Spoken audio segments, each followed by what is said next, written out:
মুফতি আব্দুল মালিক আনোয়ারি, মঞ্চে উপবিষ্ট পটুয়াখালী কেন্দ্রীয়, পটুয়াখালী জেলা ও বাউফল থানার বিভিন্ন স্তরের নেতৃবৃন্দ, সামনে উপবিষ্ট বাউফলের গণমানুষ, আপনাদের কাছে হাত পাখা নিয়ে এসেছি ইসলামের প্রতীক হিসেবে।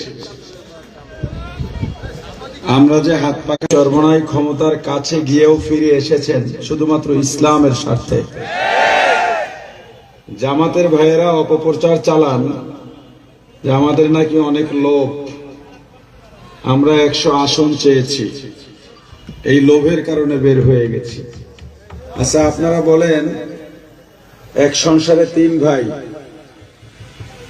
ধরেন 6 টাকায় একজনে কয় টাকা পায়? 2 টাকা। এখন এক ভাই বলছে আমার 5 টাকা আর তুমি 4 আনা নাও। লোভ কার বেশি, 5 টাকাওয়ালার না 4 আনাওয়ালা?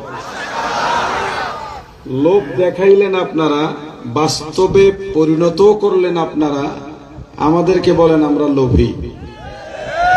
আমরা রাজনৈতিক দল হিসেবে আসন আমাদের দাবি থাকবে, এটা তো স্বাভাবিক, কিন্তু আপনারা ইসলামের নাম দিয়ে সারা জীবন বলছেন সৎলোকের কোরআনের শাসন চাই, কোরআনের আইন চাই, সৎলোকের শাসন চাই। শেষ সময় এসে আমরা আরো আগেই জানতে পেরেছি, আমরা প্রকাশ করিনি, আপনারাই প্রকাশ করেছেন। আমরা 11 দল থেকে বের হওয়ার মূল কারণ ছিল ইসলাম, এবং ইসলাম একমাত্র ইসলাম।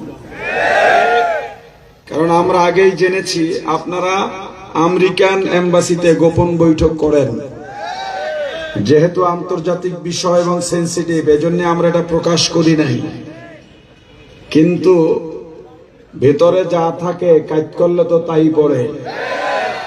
আপনারাই এ জাতিকে জানিয়েছেন আপনারা গোপনে আমেরিকান এম্বাসির সঙ্গে বৈঠক করেন।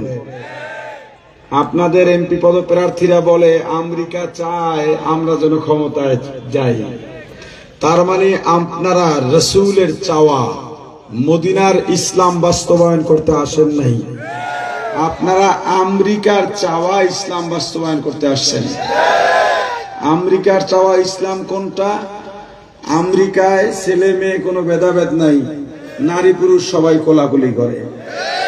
আপনাদের আমির সেই আমেরিকার বাস্তবায়ন বাংলাদেশে দেখিয়েছেন। এরপরেও আপনারা কি ইসলাম দাবি করবেন? ইসলাম কি কারো বাপদাদার সম্পত্তি নাকি? তো এক নানি নাতি নিয়ে যাইতেছে।